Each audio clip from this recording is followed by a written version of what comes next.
Hey everyone, welcome to CSIS. My name is Joseph Mikett. I'm the Director of the Energy Security and Climate Change Program here.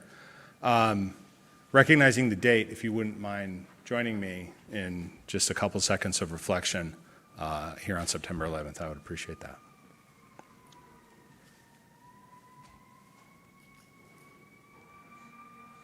Guests, while you're here, I hope that you are comfortable and feel safe.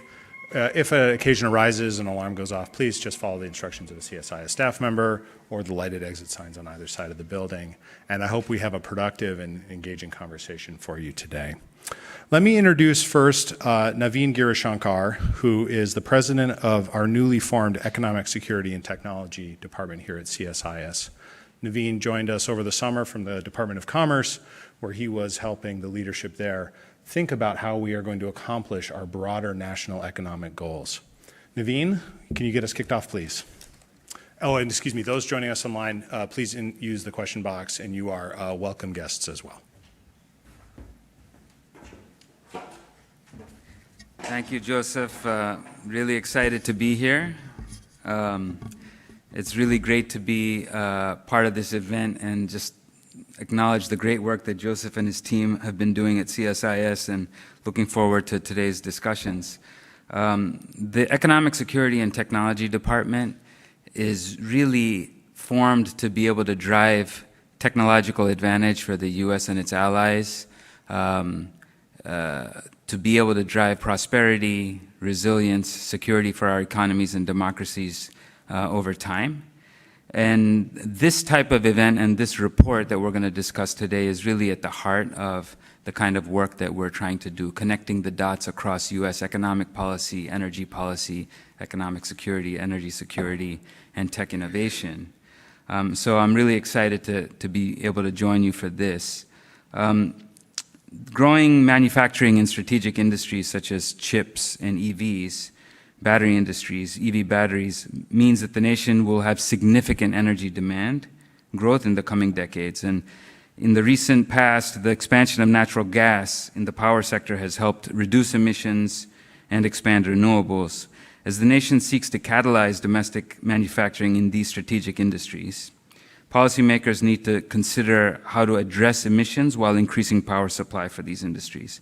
And so CSIS undertook this study, Joseph and Jane and colleagues, to examine the energy requirements and attendant emissions implications from strategic manufacturing, assess the role of gas in supporting such manufacturing, and analyzed U.S. manufacturing competitiveness from a carbon intensity perspective. It's a really very insightful study.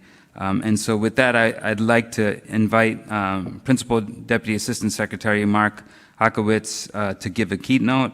He's the acting Principal Deputy Assistant Secretary in the Fossil Energy and Carbon Management program at the U.S. Department of Energy.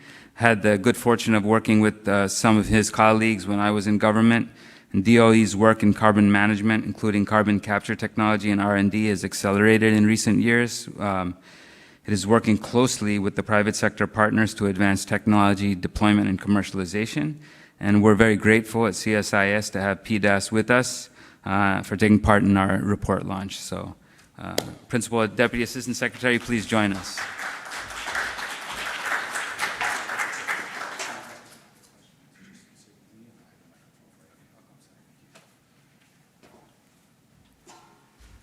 So, thank you very much. Hello, everyone. I'm really grateful and for the opportunity to be here today. Unfortunately, our Assistant Secretary Brad Crabtree was hoping to be here today, but unfortunately had a scheduling conflict and couldn't make it. So thank you to CSIS, to Joseph, Jane, and the team for the invitation to speak here today. As was mentioned, we know that CSIS has recently released a report on the movement of reshoring manufacturing and how that interacts with domestic energy policy, economic security, and decarbonization, with a particular emphasis of the role for natural gas. So I can tell you this question is one that we confront quite often at the Department of Energy, and we spend a lot of time and attention on. I would note that the one key finding that really jumped out to me, and obviously as you heard my background, it's in carbon management, so I think that's probably going to be the one thing that really jumps out to me from the report, and what I'll spend most of my few minutes on here today, focusing on some of the things that we're doing at DOE. So for many years and many decades, we've made investments in carbon management technologies, both its research, development, and the deployment, looking to deploy the technology across a broad range of sectors, whether it's power or industrial or manufacturing across the United States. And at the heart of what we do, we're really interested in accelerating this development and deployment, along with other low-carbon technologies, obviously, to really ensure that we meet the nation's goal of a carbon pollution power sector by 2035 and net zero economy-wide by 2050. So over the past few years, we've actually been making a lot of progress in this effort to really achieve these goals. And there's several key pieces of legislation that have been passed. And I'll touch and note on these a little bit because I really think that helps frame, I think, where a lot of the emphasis and investments that we've made at DOE have occurred. So going back, looking at the Energy Act of 2020, this was authorization bill. It expanded many of the DOE programs within carbon management, looking at investments from prioritizing emerging technologies, looking at things like carbon dioxide removal, but also first-of-a-kind commercial scale demonstrations as well. And then we had the passage of the bipartisan infrastructure law, which allocated $62 billion over 5 years to DOE across a broad spectrum of technologies, to support funding and financing for clean energy and industrial technologies, all the way from research and development to commercial scale demonstration. And in many cases, the appropriated funds from that law actually align quite well with the previous authorizations that we saw in the Energy Act of 2020. And then finally, there was the Inflation Reduction Act in 2022, which sent into motion a number of changes to the tax code, and particularly for carbon management. The one was the 45Q tax credit enhancements, which have really become a powerful incentive, and I think is spurring a lot of the development and interest that we're seeing today in carbon management. So when we're coupling these and just looking at the infrastructure law, and I'll probably spend most of my time focusing on that because that's really at the heart of a lot of the things that we're doing at DOE. There's $12 billion of infrastructure funding available for carbon management efforts. So when we're thinking about this funding and how we're going to implement, we developed a number of planning or reports. We developed our industrial decarbonization roadmap. We had several liftoff reports, one specifically for carbon management, but then also on the industrial sector as well, really looking at these pathways for developers and investors interested in transforming these industrial systems to think about their investments. So we've been actively implementing upon these efforts. And I'll spend a few minutes here just highlighting some of the things that we've been doing. I think one of the main items that we had was through the Department of Energy's Office of Clean Energy Demonstrations, where we were authorized to pick 6 demonstration projects. We've picked 3 already, 2 on natural gas, 1 on coal. And this is specified 2 coal, 2 gas, 2 industrial through the legislation. But in addition to that, we've also selected 30 projects in a number of industrial sectors, implementing a wide variety of technologies, whether that's electrification of processes, materials, and including, obviously, carbon capture, transport, and storage. Even prior to that, over the past several years, we've been investing in dozens of front-end engineering design studies for power and industrial sector, and this really is a critical step for moving forward in those future demonstrations and deployment, and the ability for some of these projects, absent any other additional DOE funds, to actually take advantage of the 45Q tax credit and start thinking about making a financial case.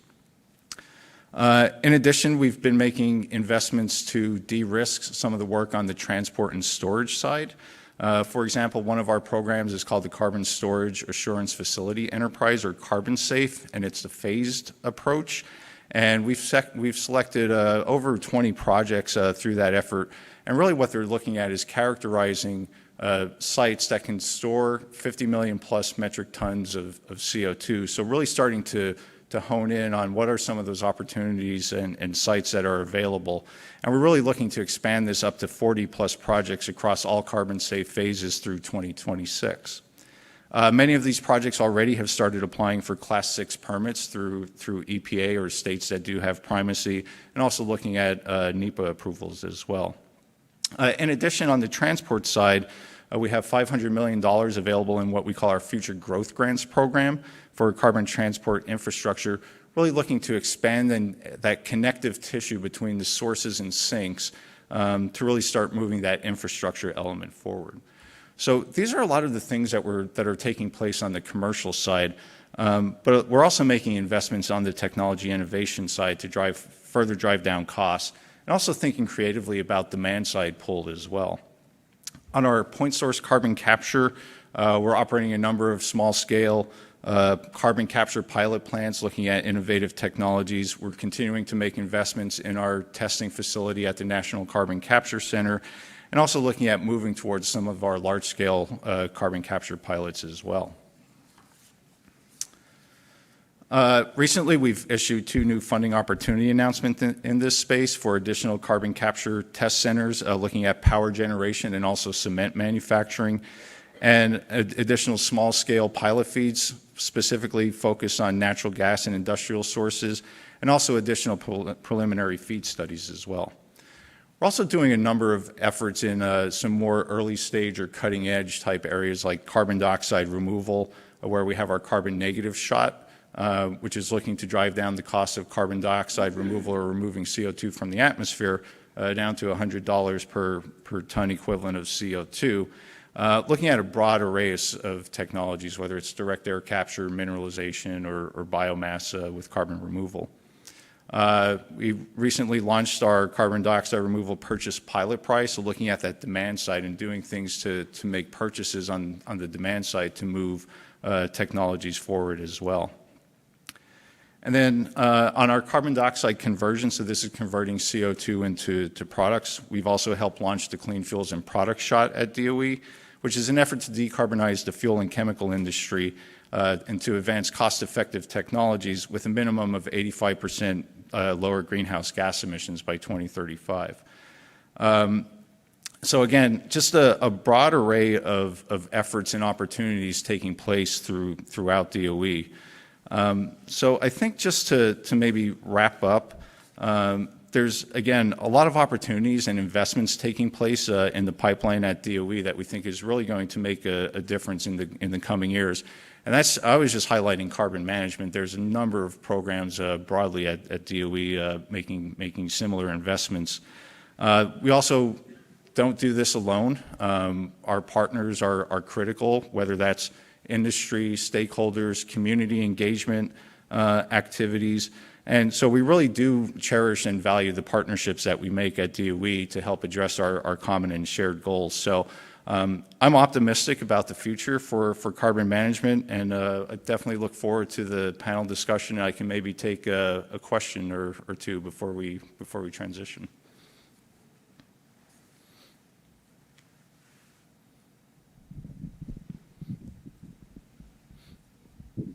Mark, thank you for your work. Joseph Mike at CSIS. The report, and I'll talk about this in a minute in my remarks, does have a sense of urgency around it, right? We're seeing a kind of like load growth or new energy needs across a variety of sectors now. When you look at some of the solutions we have for long-term decarbonization, it still feels that they're 10, 15 years away on a commercial basis. Could you give us a little more texture on, what efforts do you see, or what's the department doing that you think can kind of speed things up in terms of changing either the way we're using programming or just the sort of industry norms around how new facilities are designed, built, et cetera? Yeah, so I think in terms of the carbon management side and the work that we're doing, leveraging the investments that we have through the infrastructure law, and doing some of the things, so doing those demos, those first of a kind demonstrations with technologies that exist today, moving those forward, getting them off the ground. Obviously, we're limited by some of the what we have in terms of the amount of funding that we have available to do those things. But really looking at the other programs that we have, like, for example, the Carbon Safe program, which is de-risking the carbon storage side, which we know is a critical element as well. Working with our partners over at EPA on the permitting side to help bring some of the technical capacity and capability of DOE to support their efforts in terms of review for permits and applications that they're receiving. So a number of things really just kind of pulling together the resources at DOE and across the government to address some of those critical barriers and issues for those first mover projects. Longer term, it's continuing the technology and innovation to drive down costs, particularly on the capture side, but also thinking about the broader infrastructure as well, and thinking about where is some of this development taking place. Thanks.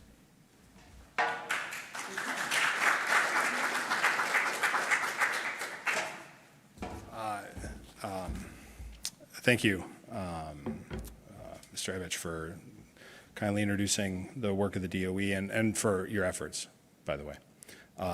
I taught a course last spring for kind of technology and policy to respond to climate change. And one of our units was in carbon management. We used the DOE's liftoff report as a sort of textbook for that section of the course. And one of the insights the students arrived at, which I think has been underweighted, this is my editorial opinion, is that we've allowed other kind of mitigation solutions to reach commercialization faster than we have carbon management. I think in an effort probably on the part of many to reduce the need for carbon management. But the reality is when you look at the climate goals that we've set for ourselves, the more climate ambitious you are, the more carbon management you're going to need of various kinds, point source, direct air capture. I think that's appreciated by you and your leadership more than many. So thank you for all your hard work. Thanks again, everyone, for joining us today. I want to briefly introduce some of the concepts we found in this paper. It's available for download on the site. If you want to leave with an in-hand copy, please let our staff know. We'll print you one. But I wanted to kind of start with what Naveen offered at the beginning of our programming. And that is a general observation that manufacturing played such a significant role in U.S. history, contributing to national security, economic growth, and the global influence of America throughout the 20th century in particular. And today, as geopolitical and economic landscapes are shifting and globalization is straining, there's a renewed focus on domestic manufacturing. Governments and businesses are working to support U.S.-based production, particularly in sectors that are crucial to national security and economic competition. With the passage of the CHIPS and Science Act, the IIJA, the IRA, firms' independent responses to the COVID-19 pandemic and the supply shocks that they caused, we have seen a legitimate increase, like a hockey stick curve, if you will, in manufacturing construction spending. We wanted to look at that and try and understand what the implications of that spending and the projects that it will develop were for our energy policy. Do we have the correct policy in place to realize the economic potential of manufacturing in this new environment? And I think the answers we found were a bit mixed. Sometimes yes, sometimes no. A lot of that investment we've discovered was going into what we're calling strategic technologies, and in particular chips and battery supply chains. Some of that is responding to the incentives in place. Some of it is building new value chains to meet growing demand, particularly for electric vehicles. Those industries are going to keep us at the technological frontier and contribute to our security going forward. But they require energy that is reliable, affordable, and increasingly clean if we want to maintain our competitiveness in domestic and international markets. Our research shows that these manufacturers are honestly going to be relatively incremental sources of demand when you look at the energy needs of our entire country. But in the search for it, they're going to be competing with data centers driving the AI revolution. They're going to be competing with electrification of homes and businesses and general economic growth. So we must rise to meet that demand. And I think our research, again, speaking personally, left me with a greater sense of urgency than I had before. It's kind of easy to have the negative opinion of an analyst. Well, people are always talking about potential if we could get out of the way or do permitting reform. I actually think that this is a significant change in the way our country is going to be thinking about our economy and its structure and the energetic needs that creates. The other thing that I think is ongoing and long-term is the introduction of carbon as part of our competitiveness. Expanding carbon border adjustments, corporate supply chain monitoring, both portend a world where carbon emissions matter for the competitiveness of firms and for countries. Our research shows that in the sectors that we dug deep on, the U.S. holds a carbon advantage against China, largely a story of natural gas versus coal in the primary energy mix for the power system. We're falling behind Europe. And I would also note, again, that that advantage over China isn't permanent, right? China has its own ambitions toward decarbonization, towards competing in green markets. And so as we think about a competitive strategy, we need to be focused on the price of energy to supply these new manufacturing things and also the carbon intensity that it's being offered. It's a distinct argument, right? We're not talking about doing this on the part of the climate. The climate consideration is sort of embedded in a broader competitiveness consideration. Lastly, natural gas remains crucial in our energy system amidst this transition. The shale revolution has increased domestic energy resources, reduced prices. I would note it even garnered bipartisan support in last night's debate, if you kind of listened carefully. And I will say particularly in the context of manufacturing. But if we take everything in mind, prices, carbon competitiveness, and the role of gas, I think we need new frameworks to think about how that's going to work. It's no secret to the folks in this room or in this city that the expansion of natural gas causes climate considerations for some and can be politically a challenge. That's exactly the kind of debate and conversation we want to have here at CSIS as we examine how we find coherence and tackle trade-offs when we think about these strategies. In the context of this report, we identified CCS and the use of CCS as critically important. Other longer-term technologies, fuel substitution, e-methane, hydrogen, great. I think they have a long-term role. But in the sense of urgency, we need to meet power demand growing power demand in the next 5 to 7 years. The things that we are able to deploy, I think, really are CCS. I'm happy to be shown that there are greater commercializable options, but I think that's where we are. And while we're not ready to get firms or utilities to invest in CCS today, I think this report is calling for a lot greater consideration at the front end of developing new projects for what is retrofit going to look like. We know that there's a big debate about EPA regulations, but we're asking for a larger upstream change to say, as we're thinking about or contemplating new infrastructure, let's think about let's generate option value for ourselves going forward. And what we found is that's not necessarily too expensive. Do a feed-in study when you design your new facility, saying what would it look like to retrofit this for CO2? Let's make sure that we've got enough room for the necessary piping. Let's make sure we've got an area on the land that is going to be suitable for CO2 compression and storage and eventually offloading into a pipeline. Pipeline doesn't exist yet, but we're sort of getting ready for its existence as the DOE and others work through those infrastructure challenges. I hope there's something in here for everyone. It's a big issue. It's a little bit thorny, but I'm very happy that we've been able to do this work. I will also add our department, both through the EST mechanism as well as the energy security program here at CSIS, is looking at the full spectrum of energy resources in this context, and I hope you look forward to reports where we'll be also delivering on transmission and on nuclear generation in the context of meeting our broad power needs. But I think this is, to close, we have this opportunity to lead in industrial innovation and clean energy or just meet our security needs. That requires more than policy. We need some sort of strategic vision and leadership on how we're going to manage these transitions. We have to invest in the future, improve permitting processes, be attentive to the kind of infrastructure we need to continue using our natural resources responsibly, and we need to enhance industry and government collaboration, not via necessarily regulation, but through coordination. U.S. gas production, as we all saw over the last few years, has enormous geopolitical benefits, kept the lights on in Europe via LNG. We need to think about how we can further leverage those resources to our strategic advantage in a broader context of economic competition. That's what I hope this report kind of starts a conversation rather than ends it, and I'm very grateful that you all came here today to hear from us. I would just also note thank you to my colleague Jane Nakano and to some of our junior colleagues, including Hatley Post, now with Clearview Energy Partners, for their hard work on the research that underlies this report. Congratulations, everybody. With that, I will bring up our next speaker. I'm happy to say and very grateful that this work has been sponsored by the American Gas Foundation, which is a charitable foundation that coordinates with the American Gas Association. Karen Harbert is joining us, the president and CEO of AGA.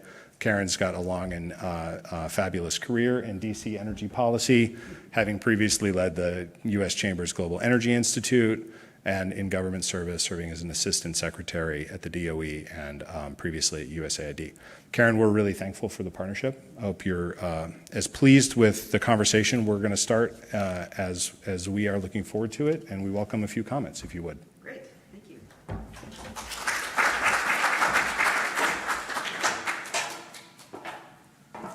Well, thank you to CSIS, and congratulations on the new entity, Naveen, and to Joseph and Jane and all the colleagues for this great research.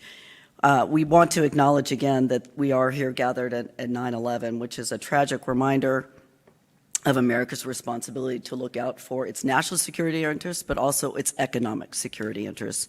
And I think this report underscores the opportunity and the urgency, to your point, Joseph, of us taking advantage of that. I want to look back at the last decade and the big tectonic changes and how fast they've happened, which I think underscores the urgency and the speed that you've referenced.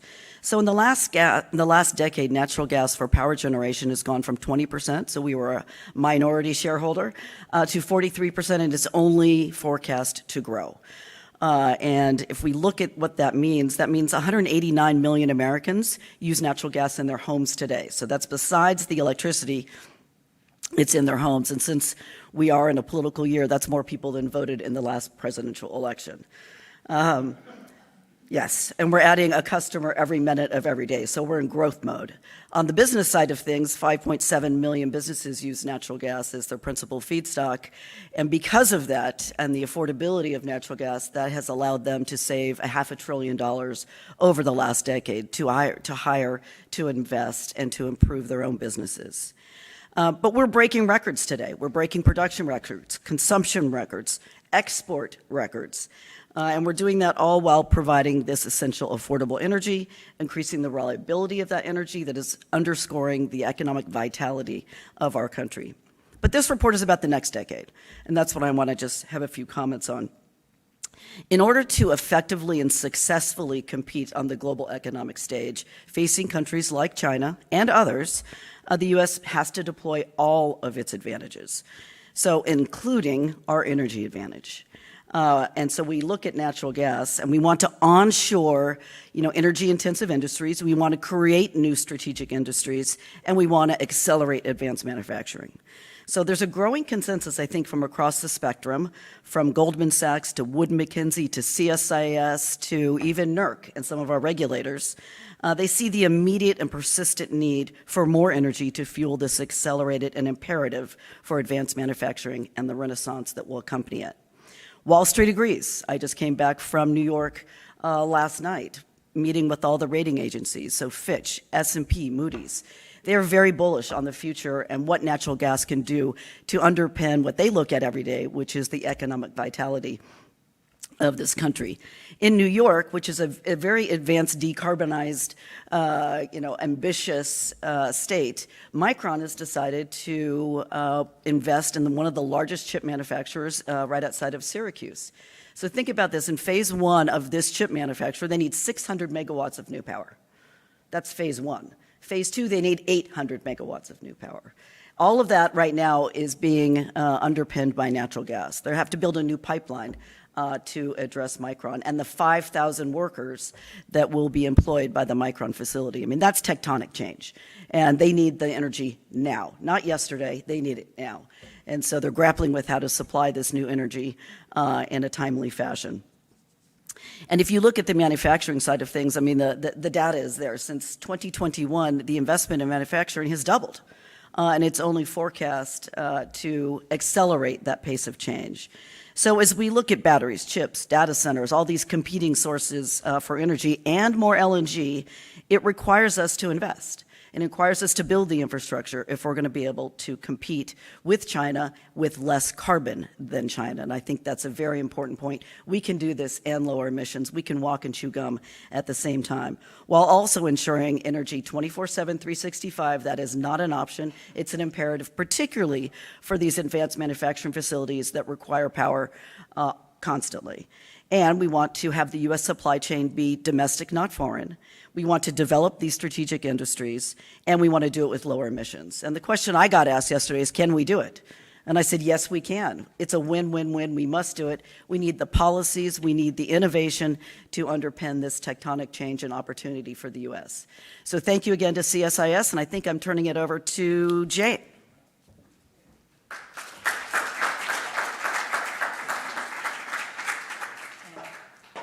May I please invite all the speakers up on the podium and, yes, yep, or panelists, I'm sorry. Go. So Emily, Elaine, Emily, and Miriam. Yes. Okay.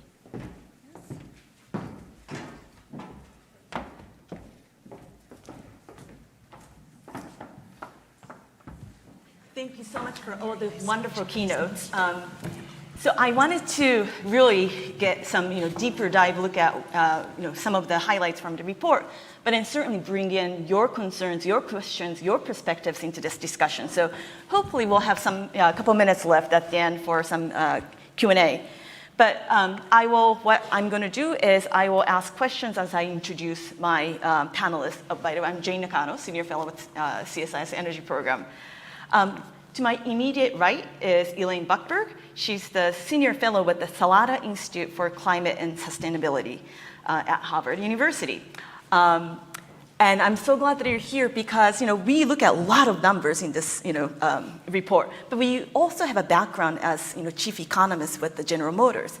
So if we could just start with this nexus between energy requirement and manufacturing, I'd love to get your perspective on how much of consideration manufacturing gives to energy requirement when they think of the locations, the siting, if we can start there, and then also get, what are probably other considerations? Right, so why don't I start with a practical perspective and Sure. then talk about what academic research tells us. So energy costs are one of many competing considerations in plant location. So if you're building a new plant, you're starting fresh from thinking about where you're going to locate it, you're going to be considering a bunch of different things. So one, and then you're going to think about labor. Is the right labor available? How tight is the market? How much does it cost? Is it a right to work state? What are land costs and availability of the big parcels you want? What are state and local incentives like tax breaks? Energy costs matter, but probably mostly for really, they're really going to weigh in heavily if you're a very energy intensive industry. And I would point to battery plants and Tennessee's recent outsized share of that. And they rank the sixth lowest in state energy costs last month. But if you've got an existing plant, the decision to move it is much greater because building a greenfield plant can mean billions of dollars more. So then academic research tries to disentangle these different things and isolate the effect of energy. And there's a number of papers that look at the early 2000s. And the common finding is that energy prices do have a statistically significant negative effect, higher energy prices, less manufacturing activity or employment, but the effect's really quite small.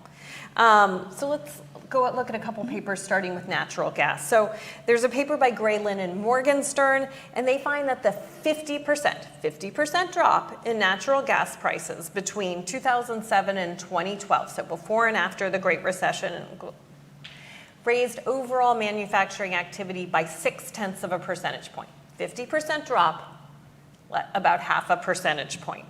In gas-intensive industries, it was 3 times higher, but that still puts you under 2%. So all growth is good growth, but I think we have to recognize that 0.5% to a 2% move in relation to a 50% drop in natural gas prices is pretty modest.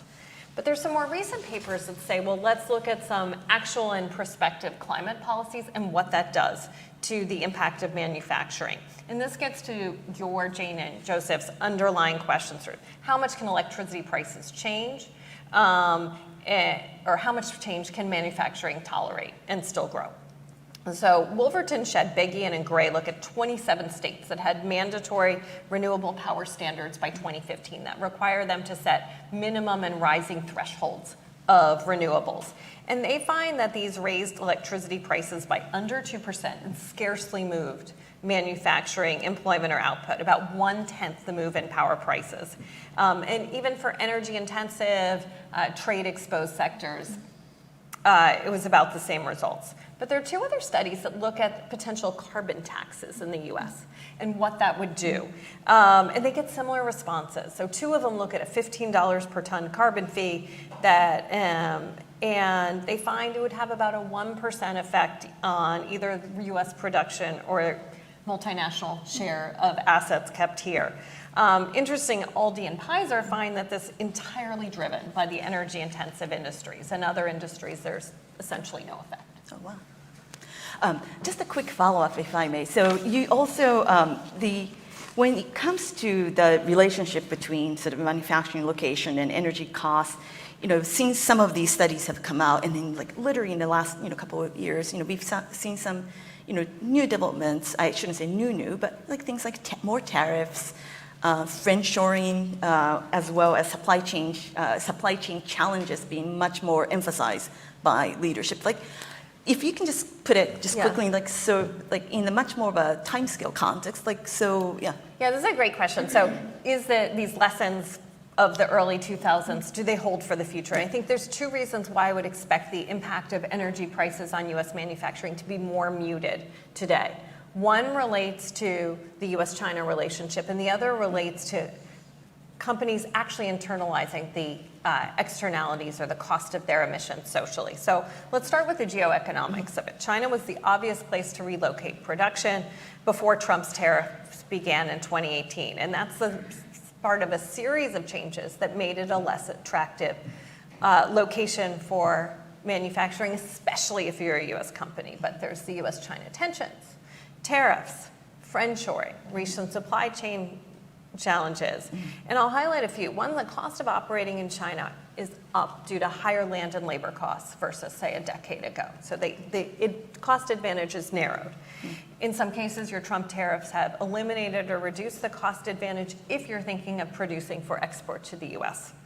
The zero COVID policy and subsequent crackdowns on various industries have shown that the policy environment for business is more arbitrary and unpredictable than it seemed pre-pandemic. And then there's just a lot of difficulties operating in China today, especially as an American company with competing rules that are difficult to navigate between, as well as the difficulty of locating expats. And then there's companies' own drives to reduce emissions, including through science-based targets. And these mean some companies are really internalizing the cost of their emissions. So a number of corporates, hundreds of American corporates have made commitments to the Science-Based Targets Initiative to reduce emissions by a fixed date that's usually 2030 or 2035. The goal is that companies reduce their emissions sort of proportionally to their role in getting to the Paris commitments and 1.5%. And those that set these quite elaborate targets have created both internal and external pressure to shift towards lower carbon energy or lower net carbon energy.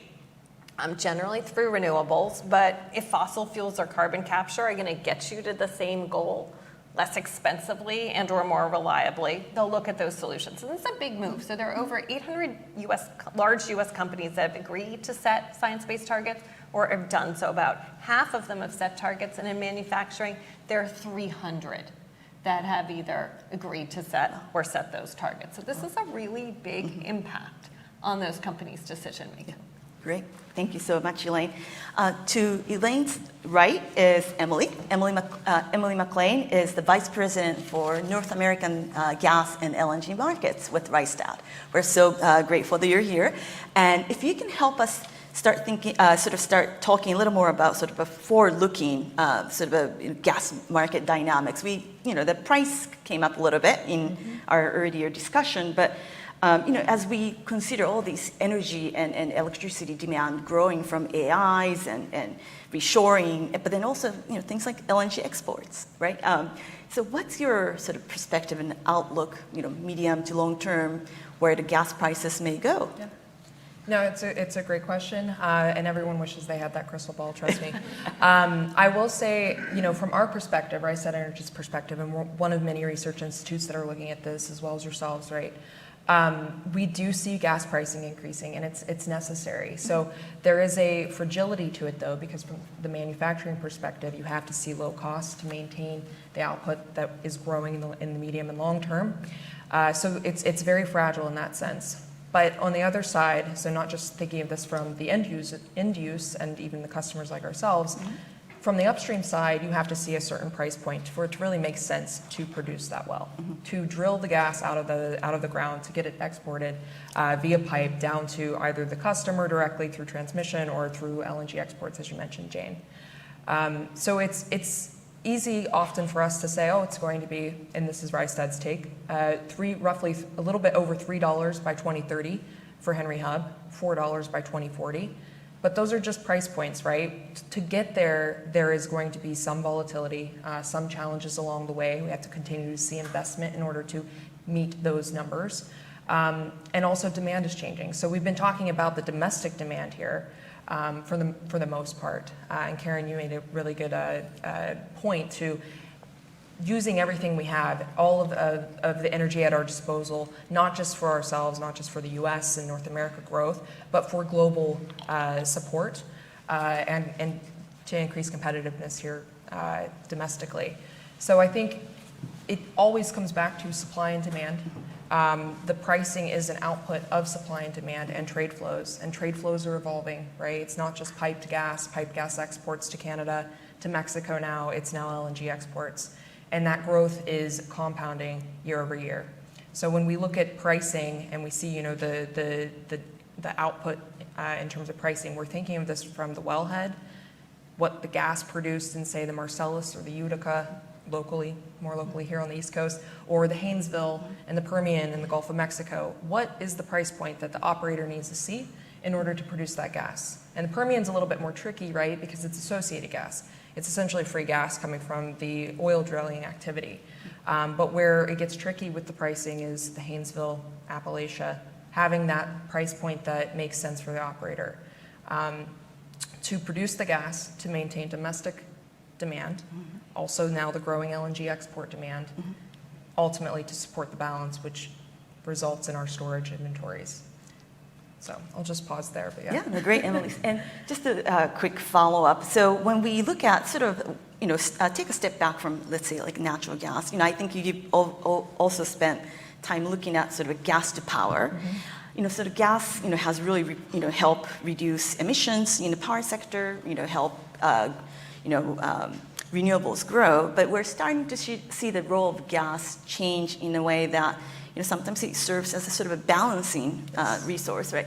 So I guess, just quickly, I'd love to get your thoughts to where that may be evolving to. Sure. So I wouldn't say the narrative has changed too much in terms of the role that gas has in the market. So we've seen the trends where gas has been continuously taking shares from coal-fired facilities that are now in retirement and are continuing to retire. If you look at that trend, it's a negative correlation with declining coal retirements, increasing gas-fired capacity.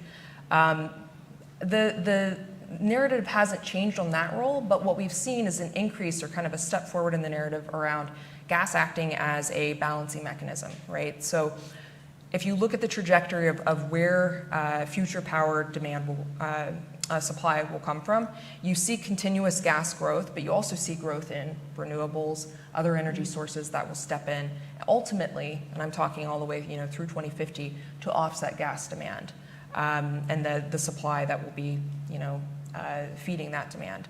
So over time, we'll see renewables step in to offset the gas usage, and we will see eventually a peak in gas. That's our take in Rystad's long-term view. But Specific to just one sector, the gas for power sector, that sector is growing, and it's been, I would say, very interesting to watch year on year, month on month, day by day, the growth in gas for power. If we just step back 2 years to 2022, and we think about just all there were a lot of global events that are still ongoing, and the effects that had on global markets for gas. I often had the question that year, why, or what are the linkages between TTF, Dutch TTF pricing, European pricing, JKM, Japan, Korea market pricing, and now Henry Hub. All of those were spiking. The volatility was tremendous, but in the US here, we almost saw pricing hit the $10, $11 mark per MMBTU. And at first glance, it was, that's linked to the global trade flows and what's happening in the dynamics globally. But the reality is the Henry Hub price, the regional pricing that are even smaller hubs, are still linked to those regional fundamentals, the supply and demand, the gas actually transferring through our transmission and distribution lines. So I think that's also a really important component to keep considering as we move forward, as we see LNG export, double by 2030, how that link between Henry Hub and global pricing will shift, but also in our view, in Rystad's view, it will remain very much regionally fundamental based, which will support gas for power, which will support gas in general through all the sectors, and ultimately keep prices at bay or limited here to support manufacturing, and then the end users like ourselves. Thank you so much, Emily. Last but not least, Marion Brown. She is the president of the Southern California Gas Company. So glad that you could join us, coming from California. And so as we undertook this study, we learned a great deal about many of the stakeholder considerations. But I think I'd love to hear from you, like how this manufacturing energy requirements from growing manufacturing, how is that sort of shaping utilities? Of course, including gas utilities, like their relationship with different stakeholders, like investors, also customers, regulators. If you could, sort of share really how it's evolving, what are some of the considerations, priorities, that would be fantastic. Thanks for the question, Jane. One, I want to just start by thanking and complimenting you and Joseph on this great work product, and especially its importance on national energy security, echoing Karen's comments, especially on a day like today, 9/11, where we're all remembering. Maybe a little color and context on SoCalGas, the company that I'm the president on, because it gives context for the point of view on supporting manufacturers and their needs. So SoCalGas is the largest gas utility in the Western Hemisphere. We serve about 21 million consumers. Important for this conversation is Los Angeles County is the largest manufacturing center in the country. Not as much the semiconductor and the EV area that you dig deeper into in the report, but pharmaceuticals, biotech, electronics, textiles, glass, these are all major activities in Los Angeles County. And then we have two of the largest ports in the country with the Port of LA and the Port of Long Beach. And what I would say is I think it's an important conversation that we've been having on cost and how energy costs affects investment. But I would probably take a step back and lay a foundation that energy has to be a lot of things all at the same time. It has to be affordable, cost matters, but it also has to be clean, as Elaine was leaning into, and it has to be reliable and resilient.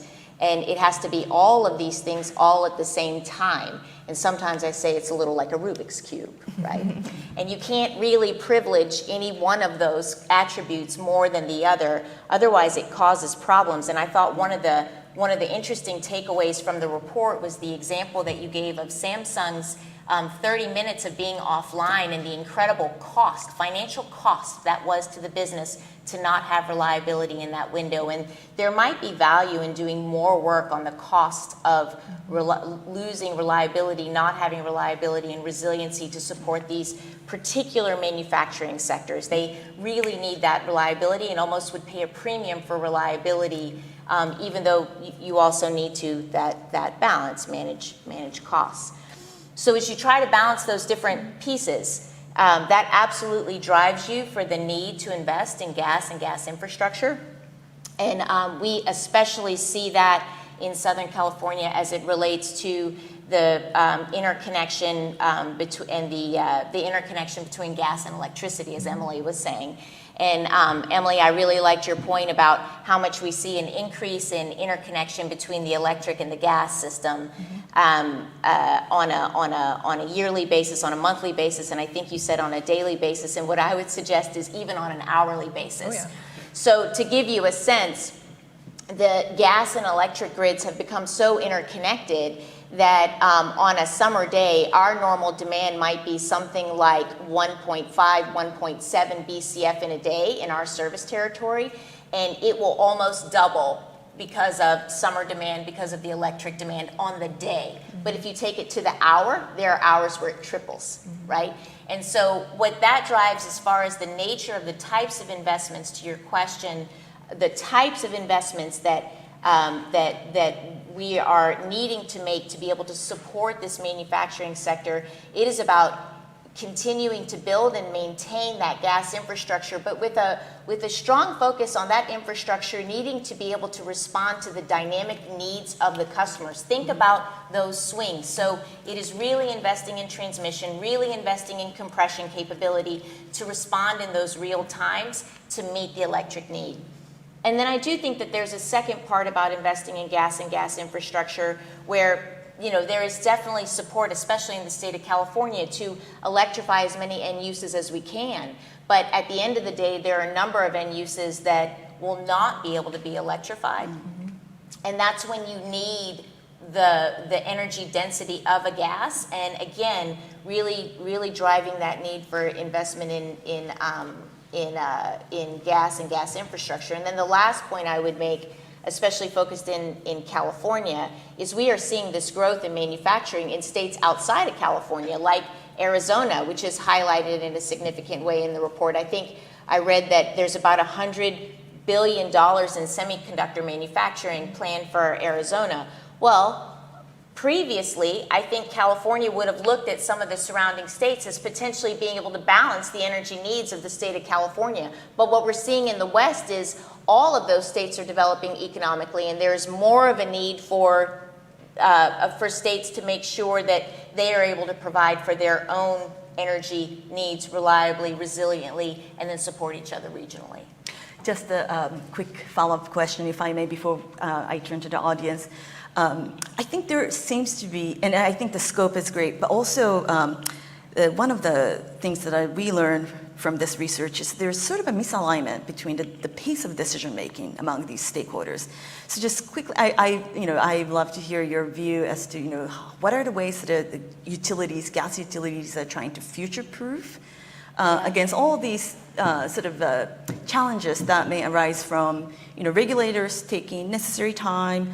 But then, manufacturers are, pretty, quick in, making announcements. And of course, utilities also obviously have to think about, infrastructure needs and all these different pieces. So, sorry. No, but both really great questions. So, and I appreciate it, Jane. I mean, what I would say on the gap between the desire to have investment, manufacturers make their investment, and then the additional build out that's required. I mean, I'll be the first to say from a business perspective that timing is very important. The saying that time is money, it's really important for decisions to be timely. And I'm really supportive of the conclusion of the report on policies to support permit streamlining for infrastructure are a really good thing.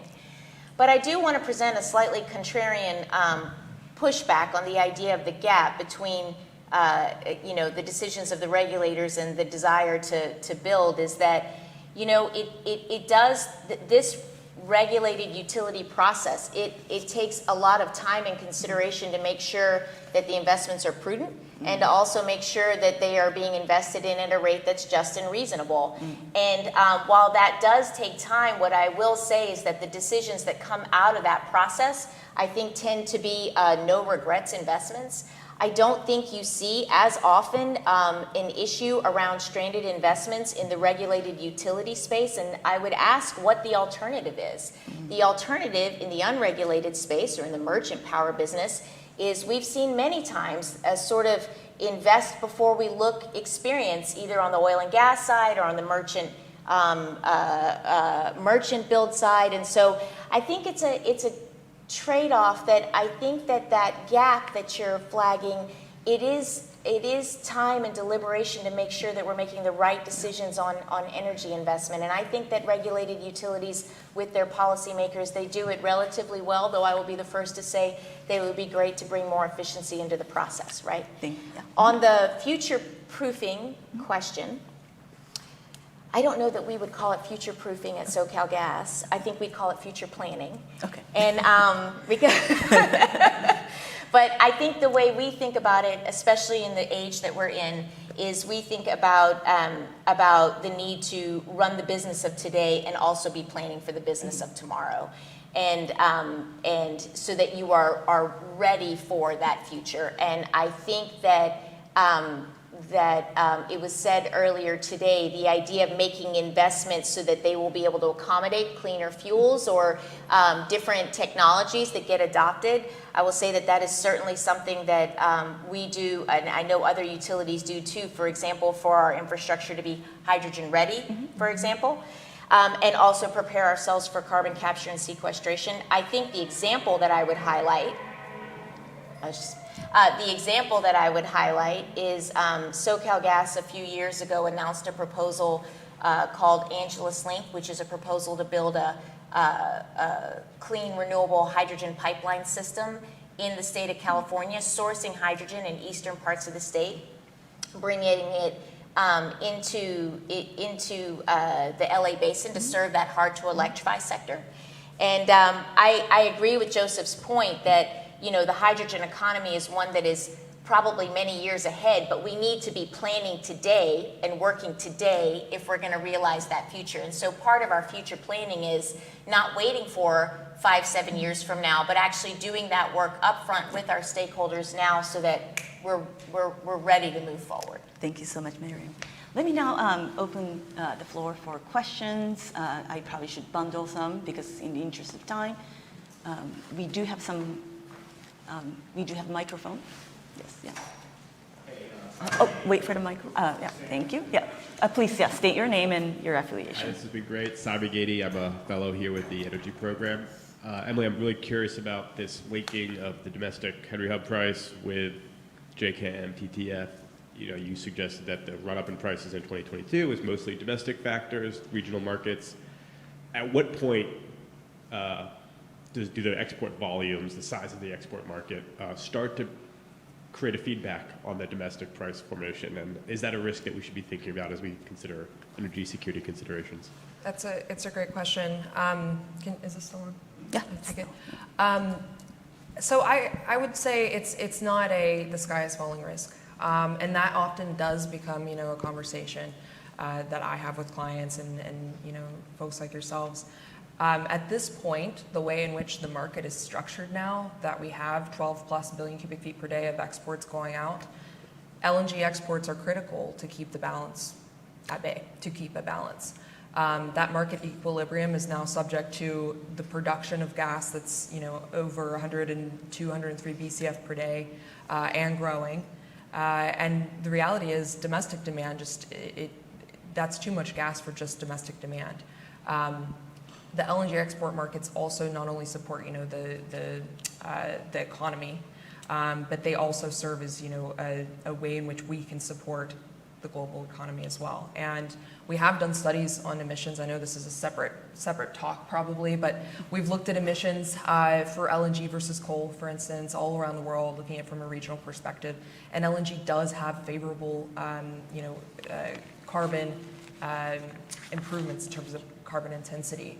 So keeping that in mind, and now let's think we're in 2035, 2040 and beyond. The way that we're going with LNG exports, having a more greener opportunity, the DOE is currently under review, considering review of all of these projects that have been proposed.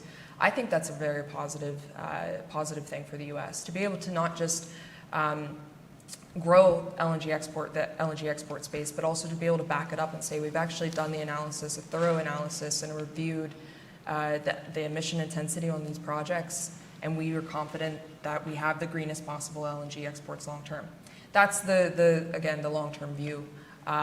In terms of pricing and how pricing's linked to that, we don't see this connection where Henry Hub in the long term will ebb and flow or trend with those global price indices.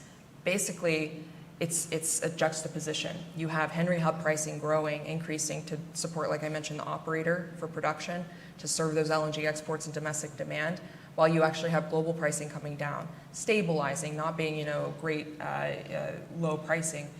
We still have to see a margin that supports those exports, right? But global pricing will come down as Henry Hub pricing will increase over time. Any other question from the audience? We do have some online questions as well, but please, yeah, we do. Oh, well, we should include our online comments. Yes, yeah, definitely. So let me actually combine some of the online questions. So it's, I think there is some of the folks that ask questions online are, feel that, things like methane flaring, there are a lot of things that, gas industry and environmental groups are starting to work on, but probably, there's a feeling that the pace could have been faster.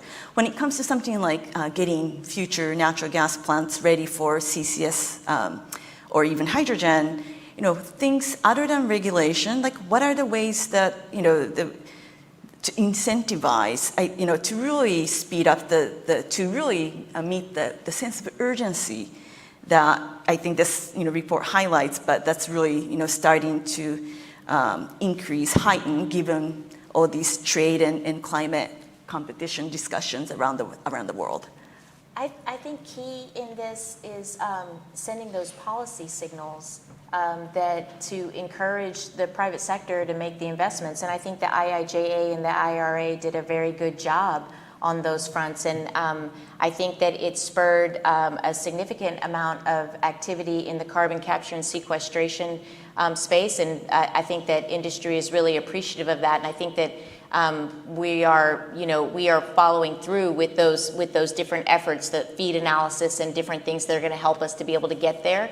And I would use the example, and I know there was so much focus in the report on CCS, but I would use the example of the hydrogen hub funding, which was, I say this carefully, a mere $9 billion when you're talking about the federal budget. And, it actually isn't a lot of money in the world of technologies and technology support. But what I saw nationally, as far as the enthusiasm nationally in all these regions to be designated as a hydrogen hub from DOE was amazing. And especially when you think about, that it was really only a fraction, 10% of what the broader investment was going to be. So if the purpose of that policy was to spur momentum on an effort for the clean energy transition, I would say mission accomplished, and perhaps more of that, as well as some of those other policies, will really help to create that change. And then,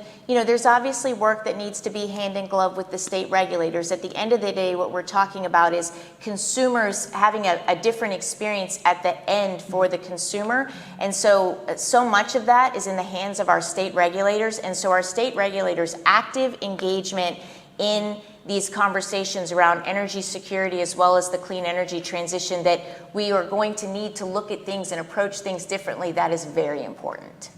Thank you so much. I think we're at time. We're a little beyond, and I think we promised to both PDAS Ackiewicz and also President Harbert from AGA, also all the speakers, that we need to have a very concise but then focused discussion, and I think we accomplished quite a bit. But please do feel free to please read our report. We really look forward to everyone's feedback, any ways that we can really identify what we should be doing next, and really drill deeper down into this nexus between economic competitiveness, energy resources endowment, but then also the economics that are associated with it. So please join me in thanking the panelists.